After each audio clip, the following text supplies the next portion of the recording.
Hello, welcome to this lecture. आज हम करने वाले हैं डाइक्स्ट्राज एल्गोरिदम। और ये एल्गोरिदम जो है बहुत इंपॉर्टेंट है, क्योंकि आप इस एल्गोरिदम को कंप्यूटर साइंस में बहुत जगह पे ऑब्जर्व करने वाले हो। तो ये एल्गोरिदम मैं इस बार करवाने वाला हूँ आपको कंप्यूटर नेटवर्क्स के कॉन्टेक्स्ट में। वैसे आप देखोगे कि डाइक्स्ट्राज एल्गोरिदम जो है ये हम कंप्यूटर साइंस में डिफरेंट डिफरेंट ब्रांचेस में हम यूज़ करते हैं। तो लेट अस स्टार्ट। तो डाइस्ट्राज एल्गोरिदम को हम शॉर्टेस्ट पाथ एल्गोरिदम भी कहते हैं। और शॉर्टेस्ट पाथ एल्गोरिदम में बेसिकली होता क्या है कि आपको एक ग्राफ दिया होता है। अब ग्राफ का मतलब मैथमेटिक्स वाला ग्राफ नहीं, ये आपके पास कलेक्शन है नोड्स की। इस तरीके से आपके पास बहुत सारी नोड्स हो सकती हैं, और उन नोड्स के बीच में आपको बहुत सारे पाथ दिए हो सकते हैं इस तरीके से। और ऐसे कलेक्शन को हम कहते हैं ग्राफ। तो बेसिकली आपका जो डाइक्स्ट्राज एल्गोरिदम है ये करता क्या है, आपको एक ग्राफ दिया जाता है और ग्राफ में आपको दो लोकेशन दी जाती है। और आपको फाइंड करना होता है कि इस ग्राफ में से कौन सा रास्ता आप चूज़ करें, ताकि आप बहुत जल्दी अपनी डेस्टिनेशन तक पहुंच सके। तो ये आइडिया है, इसीलिए ये है आपके पास शॉर्टेस्ट पाथ एल्गोरिदम। तो इसके डेमोन्स्ट्रेशन के लिए मैं आपको एक बड़ा सिंपल सा एग्जांपल देने वाला हूँ, ताकि आप इसको समझ सको, क्योंकि समझना ज़रूरी है कि वर्क कैसे करता है। तो एग्जांपल के लिए ये आपके पास एक ग्राफ है। इस ग्राफ में आप देख सकते हो ये जो 0 1 2 आप देख रहे हो, ये सारी की सारी नोड्स हैं। तो 0 1 2 3 4 5 6 7 8, तो ये आपके पास 8 जो हैं इसमें नोड्स हैं। और इन नोड्स के बीच में ये आपके पास पाथ है जहाँ से आप अपने पैकेट्स को भेज सकते हैं। मैंने कहा कि हम डाइक्स्ट्राज एल्गोरिदम को हम देखने वाले हैं in context of network routing. तो ये पाथ है। और ये जो नंबर आप देख रहे हो ये वो डिस्टेंस है जो वो पैकेट एक्चुअली में कवर करता है। तो आप देखोगे कुछ डिस्टेंसेस जो हैं छोटे हैं, कुछ डिस्टेंसेस बड़े हैं। तो अल्टीमेटली जो आपकी प्रॉब्लम है वो क्या रहती है कि आपको कोई सी दो नोड्स दे दी जाएंगी, वो कोई सी भी हो सकती है आपके पास इस ग्राफ में, और आपको उसके बीच में शॉर्टेस्ट पाथ निकालना है कि आपका जो पाथ है वो कौन सा पाथ जो है। क्योंकि आप देखोगे कि आपके ग्राफ में मल्टीपल पाथ जो है वो एग्जिस्ट कर सकते हैं, और कौन सा पाथ चूज़ किया जाए कि आपके लिए जो आपके पैकेट्स हैं उनको सबसे कम डिस्टेंस कवर करना पड़े। तो ये आपके पास ग्राफ हो गया, ये इनकी नोड्स हो गई, और इनके बीच में डिस्टेंस हो गया। तो देखते हैं ये कैसे किया जाता है। तो सबसे पहले हम क्या करते हैं, जैसे मान लेते हैं एग्जांपल के लिए हमें निकालना है नोड 0 से लेकर नोड 4 तक का शॉर्टेस्ट पाथ। तो ये नोड 0 है यहाँ पे, और ये आपकी नोड 4 है। तो हम देख सकते हो बहुत सारे पाथ एग्जिस्ट करते हैं, हमने शॉर्टेस्ट पाथ निकालना है। तो कैसे करना है हमने देखते हैं। तो सबसे पहले हम क्या करते हैं, सबसे पहले हम उस नोड से शुरू करते हैं जहाँ से हमें एक्चुअली में काउंट करना है डिस्टेंस। तो वो है आपकी ये नोड 0। तो हम क्या करते हैं, इस नोड का जो डिस्टेंस है हम उसको लिख देते हैं 0, ऑफ कोर्स क्योंकि हम नोड पे ही खड़े हैं। और उसके बाद क्या करते हैं, बाकी की जो नोड्स हैं उसका जो डिस्टेंस है वो लिख देते हैं हम इन्फिनिटी। इन्फिनिटी का मतलब है कि अभी तक हम जानते नहीं हैं कि कितना डिस्टेंस है, अभी हम कैलकुलेट करते जाएंगे। तो सबसे पहले इनिशियल नोड को हम मार्क कर देंगे डिस्टेंस 0 से, और बाकी की नोड को इन्फिनिटी से। अब आपको करना क्या है, अब आपको करना क्या है कि आपको एक लिस्ट रखनी है जहाँ पे आप ये ट्रैक रखोगे कि आपने किस किस नोड को विजिट कर लिया है। एक्चुअली में अब आप करने क्या वाले हो, एक एक करके आप इन सारे नोड्स को विजिट करने वाले हो। तो ये एक लिस्ट है, इसका नाम मैंने रखा है विजिटेड, जो कि इस चीज़ को डिनोट करता रहेगा कि आपने कौन कौन सी नोड जो हैं वो आपने विजिट कर ली है। तो सबसे पहली नोड आपने विजिट की 0, क्योंकि वहीं से शुरू होना था काम। तो बाकी के नोड्स को आपने लिख दिया है कि डिस्टेंस इन्फिनिटी, मतलब कि हम अभी जानते नहीं कि कितनी दूर हैं। अब आपको करना क्या है, जिस नोड पे आप इस वक्त खड़े हैं आपने उसके नेबर्स को देखना है, उसके नेबर्स कौन है, और उन नेबर्स का जो डिस्टेंस है वो आपने अपडेट करना है। फॉर एग्जांपल 0 के दो नेबर हैं, एक है आपके पास 1 और एक है आपके पास 7, इस तरीके से। और आपने इन जो यहाँ पे आपको दिख रहे हैं ये दो लोकेशंस के डिस्टेंस ये आपने अपडेट करने हैं। तो आप देखोगे कि पहला डिस्टेंस यहाँ पे इन्फिनिटी आ रहा है, लेकिन अगर आप इस नोड से जाओगे तो डिस्टेंस जो है 4 है।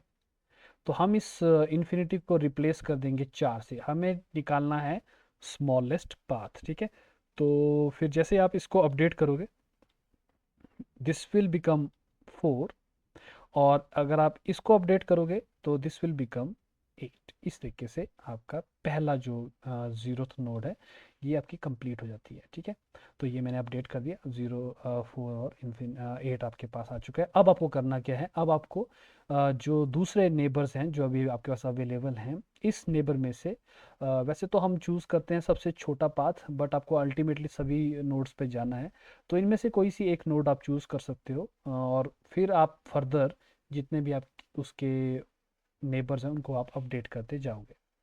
तो फॉर एग्जांपल अभी आप देखोगे कि अगर मैं चूज़ करता हूँ इस नोड को जो कि नोड 1 है, तो मैं इस नोड के सारे नेबर्स को अपडेट कर सकता हूँ। इसके दो नेबर्स हैं अगेन, इस तरीके से। तो अब आप अपडेट किस तरीके से करते हो, आप इस तरीके से अपडेट करते हो कि जो डिस्टेंस है वो आपके पास मिनिमम रहना चाहिए, सबसे छोटा रहना चाहिए। अब यहाँ पे पहले था इन्फिनिटी, बट अगर आप इस नोड से यहाँ को आओगे तो आपको ये 8 वाला डिस्टेंस जो है कवर करना पड़ेगा। ठीक है, तो इस नोड तक पहुंचने के लिए 4 आपने ऑलरेडी कवर कर लिया था, 8 अगर आप और करोगे तो ये बन जाएगा 12, इस तरीके से। और अगर आप इस नोड से इस नोड की तरफ को जाते हो तो 4 डिस्टेंस आपने यहाँ पे कवर किया, 11 डिस्टेंस यहाँ पे है, तो ये बन जाएगा 15। बट क्योंकि यहाँ तक पहुँचने का शॉर्टेस्ट पाथ जो है यहाँ से था 8, तो हम इसको 15 नहीं करेंगे, हम इसको 8 ही रहने देंगे। हमें चूज़ करना है मिनिमम यानी कि शॉर्टेस्ट पाथ। तो इस तरीके से आप देख सकते हो कि सिर्फ ये वाली नोड अपडेट हुई, ये वाली नोड जो है पुरानी वैल्यू पे ही है क्योंकि ये शॉर्टेस्ट है। ठीक है, एक चीज़ आपको दिमाग में बिठा कर रखनी है, ये सारी कैलकुलेशन किस नोड के रिस्पेक्ट में हो रही है, ये हो रही है आपकी इनिशियल नोड की रिस्पेक्ट में। तो आप सोच सकते हो कि अगर आपने इनिशियल नोड से नोड नंबर 7 को जाना है तो ये वो रास्ता है जहाँ से आप जाओगे, ना कि यहाँ से होके। ठीक है, यहाँ से होके आपको 15 डिस्टेंस कवर करना है, यहाँ से आपको 8 ही डिस्टेंस कवर करना पड़ेगा। ओके, तो इस तरीके से आप देखोगे कि हमने दो नोड्स विजिट कर ली है, 0 और 1, तो ये भी विजिटेड है और ये भी विजिटेड है। अब आपके पास दो नोड्स अवेलेबल हैं, एक तो ये नोड नंबर 7 है, एक नोड नंबर 2 है।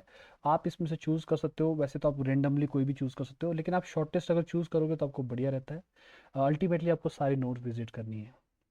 तो लेट अस गो टू 7, ये वाली नोड है। अब इसके 3 नेबर्स हैं अगर आप देख सकते हो।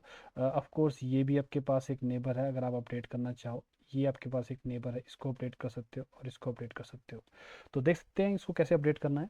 ऑफ कोर्स आप इस वाली नोड को अपडेट नहीं करोगे क्योंकि 8 यहाँ का डिस्टेंस है और 11 यहाँ का डिस्टेंस है, तो ये बन जाएगा 19, बट ऑलरेडी वहाँ पे एक शॉर्टेस्ट पाथ है 4, तो ये आपका अपडेट नहीं होगा।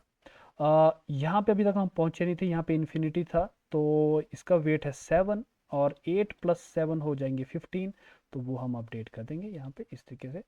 और उसके बाद ये वाली भी इन्फिनिटी था, तो यहाँ से जब आप जाओगे इसको नोड को तो 8 + 1 आपका हो जाएगा 9, इस तरीके से ये अपडेट हो जाएगा।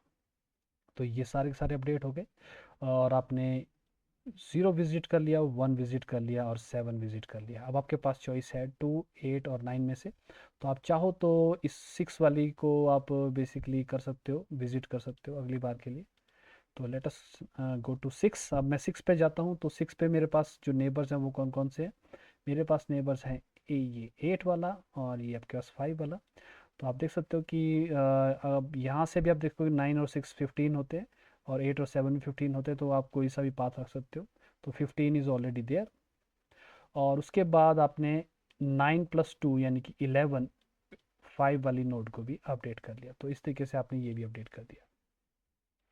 नेक्स्ट आप क्या करेंगे, नेक्स्ट हम नेक्स्ट नोड पे जाते हैं, जैसे 5 वाले नोड पे जाते हैं। 5 जो है अपडेट करेगी किस किस को, 5 अपडेट करेगी इस वाली नोड को, इस वाली नोड को और इस वाली नोड को, इस तरीके से। तो आप देख सकते हो 11 + 4 इज़ 19, तो ये अपडेट करके कोई फ़ायदा नहीं है क्योंकि वहाँ 12 है ऑलरेडी। 11 + 14 यहाँ पे इन्फिनिटी है, अपडेट करना पड़ेगा, दिस विल बिकम 25। और 11 + 10 यहाँ पे आपके पास आ जाएगा, दैट विल बी 21, तो 21 जो है अपडेट हो गया। तो इस तरीके से आप देख सकते हो कि ये आपके पास अपडेट हो गया। फिर आप उसके बाद 2 पे विजिट कर सकते हो अगेन।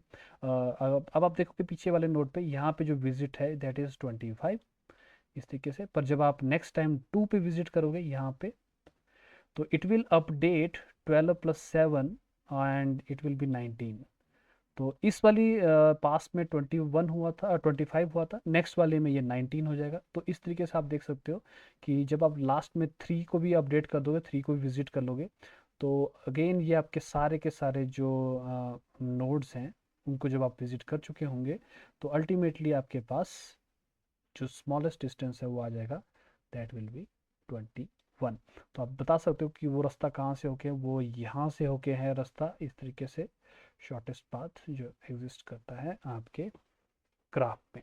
तो ये सबसे आसान मेथड था ये देखने का कि डाइक्स्ट्रास एल्गोरिदम जो है वो किस तरीके से वर्क करता है। अब आप देखोगे कि ये एल्गोरिदम काफ़ी डायनामिक एल्गोरिदम है। उसका रीज़न ये है कि जैसे मान लेते हैं कि ड्यूरिंग कम्युनिकेशन कोई एक नोड जो है वो आपकी डिसरप्ट हो जाती है, बंद हो जाती है। जैसे मान लो ये बंद हो जाती है, तो ये वर्क नहीं कर रही है। तो अगर ये वर्क नहीं कर रही है तो डाइक्स्ट्रास एल्गोरिदम जो है एक अल्टरनेट राउट जो है वो ढूंढ लेगा इस नोड तक पहुंचने का।